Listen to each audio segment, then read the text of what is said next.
Well, thank you for coming in today, Chris. I know it's been about a week since I saw you last, so why don't you just tell me how things have been going since I saw you? Things have been going. It's been looking up. Going pretty good. Okay. I have.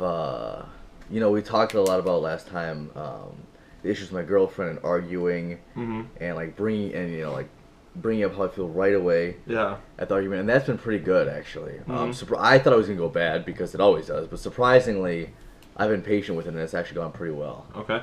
So things are looking up in that department, which is good. That's good. So you said that you tried to do the what we had talked about before about how you wanted to bring it up to her right away versus later on. Right. Yeah. Okay. Like just these stupid petty arguments that go nowhere. I just want to almost exact time she starts arguing with me, just tell her that this is I've been telling you this is stupid. It's not working. This is it's not getting us anywhere. Yeah. And it's actually been pretty effective. So do you have like a specific story of how that worked, or did you just decide right away? You were like, was it one of those things where you were like, yeah, I'm just gonna do it? Well, yeah. I just decided to do it because almost every single time we talk, we argue. It's like inevitable. And she starts picking fights with me or something stupid, and I honestly don't even remember what it was about. But it was actually that night after I talked to you last. That night, we talked on the phone, and I don't remember what we were talking about. She started arguing with me. I just told her, this is not going to work. This is ridiculous. I can't be in a relationship with someone who questions everything I say and starts arguments with me. And So I just told her flat out.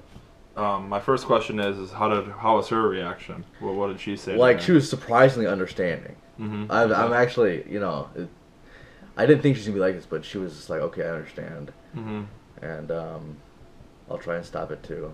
And again, I told her, the whole run around, like, well, it's not you, it's me too, it's both of us, we need to work on it, but even though it truthfully is mostly her, but... Yeah. So surprisingly, she wasn't very resistant to the idea of actually... Normally she's resistant to everything, but she was actually quite open to it, which was good. That's good. So as far as the communication then with her, has that improved outside of the arguing, would you say? Yeah, I'd say outside of the argument, it's pretty much stayed the same. Okay. We talk and we text about a couple times a day. Okay. She works and goes to school, so she's normally done at like 5 or 6. So. Okay. We're texting throughout her breaks up until then, and afterwards, we call every night. Yeah. Talk. So overall, you think that you're a little bit better off than you were last time? Oh yeah. Okay. Because the arguments have been cut down, so definitely it's better off. Okay. That's good to hear. Okay, so now as far as the objectives, just to kind of go over that again, I know that what we had talked about before was just the arguing and the communication deficits, but from what you're telling me, it sounds like you've been doing pretty good with working on that, and it seems like you totally were able to use those goals that we had talked about, so that's good. Now in regards to your job and employment stuff, I know that was kind of on the back burner last time because you had said you've been doing good with leaving the house and doing activities other than job-related stuff, but you want to tell me a little bit about how that's been going? It's actually not bad. I actually got an email. It was a job I applied to like months ago, and I just got the email a couple days ago inviting me to go to this, to take this test in Oshkosh to get into the police program. So, okay. And I ordered the study guide online for $5, and I got it back, and I looked at all the sample questions, and it was super easy. It was like 6th grade math. I mean, okay. Like I would be disappointed if I get one question wrong. It was just like nothing. So, okay. Or that's Saturday morning. That's Saturday morning to go take that in Oshkosh. So that's looking up. And hopefully that'll be something. So you said that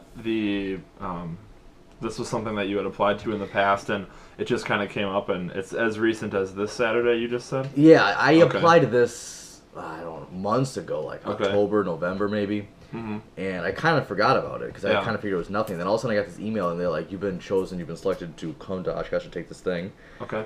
And that was a couple days ago, and I'm pretty pumped about that. So what are your thoughts on the idea of being a police officer?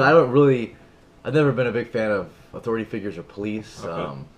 I just hate the idea. I think they have illegitimate form of authority over us. But it's a job, and at this point, I'll take anything because it's a paycheck. Okay. And I get salaried and I get all these benefits, so I'd be making money. Even though I would definitely not keep this job, but yeah. I'd keep it for like a year or so.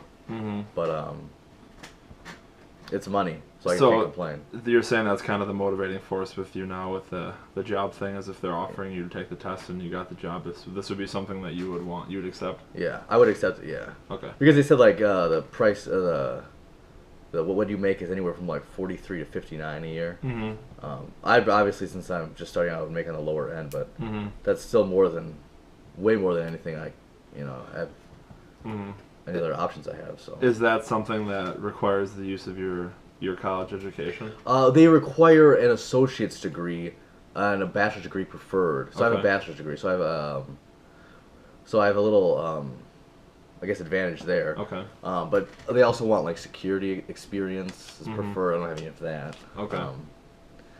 But we'll see. I hope that I'll take the test and like blow it out of the water, Mhm. and that'll look better. You know. Yeah, so I mean, as far as, I guess I don't really know how that works, but is that something where you take the exam and then that's another waiting process just like any other job? Yeah, it's like it's like you take the exam and then they give you. I think they give you like the results on site, and then they can like contact you for like an interview after that. Oh, okay, So, so- you have to get above a certain score. Okay. And then depending on the scores, they contact people. Okay. Because they got the highest score, they'll contact first. I Okay, guess. so this is just something where you take the test so they can kind of weed out different applicants and you have the requirements, and so Yeah. the next step in the employment would be the test.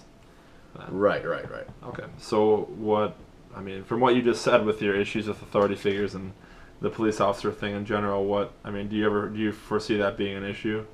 I mean, what if you had to talk to someone about what if somebody talked to you about what are your thoughts about police or police officers and public servants? I mean, in the interview, if they talk to me about that, I'll tell them what they want to hear. Yeah, okay. But I don't, I can't say I'd be a great police officer. There are a lot of things that I don't agree with in the police world, and I don't think I would act on them. Mm-hmm. My only fear is that it's something that you get into where you say one thing to someone in an interview and then you're kind of working on a double life situation where you say one thing in front of like the officer or the chief or whoever, but then when you go out and do work, it could be difficult where you kind of have that dual. Right, and it kind of goes to my own morality. Like, for example, I would tell them what they want to hear, and if hypothetically I get hired and everything, I would act all good. But if I were, for an instance, pull a car over and I would like smell marijuana, Mm-hmm. I don't know if I would necessarily pull that car over, Mhm. or bust them for that. Mhm. I would just pretend that I didn't smell it. Mhm. Nothing that I can really get caught on. It's just Yeah. I don't really believe in that. So Well, I mean, and from what I know about police work, a lot of it is off of your own judgment. Now, that a problem with that at the same time, that it's a good thing, is that maybe they put you on some sort of psychological test or some sort of lie detector type of equipment, which I don't know if that's something you've even heard. Well, I am actually. They do require me, like, before I have to take like a physical. I have to like go and like do some like obstacle course, make sure I beat like a certain time, which won't be a problem for me. And then I also have to like have like a psychological evaluation with like a psychologist or something. Okay. So. So what do you? I don't know. I guess I'm not really familiar with how they would do that, but I don't know if that's something that you would be worried about. No, I'm no. Okay. I'm not. I mean. Okay. Gotcha. So this sounds like you have some pretty promising leads going with the job things, and the girlfriend things have been going pretty well. Yeah. And just to remind you too, this is our second to last session, and our last session will be the next time we meet, and we'll be going over just the things about just to summarize what we've been talking about, and also at the same time just kind of go through what you can be doing outside of therapy when you don't have these therapy sessions on a weekly basis to kind of keep yourself on track and things like that. So I think that for right now we're going to end this session unless you have any further questions. And then I will see you for our last session next time. That sounds good. All right.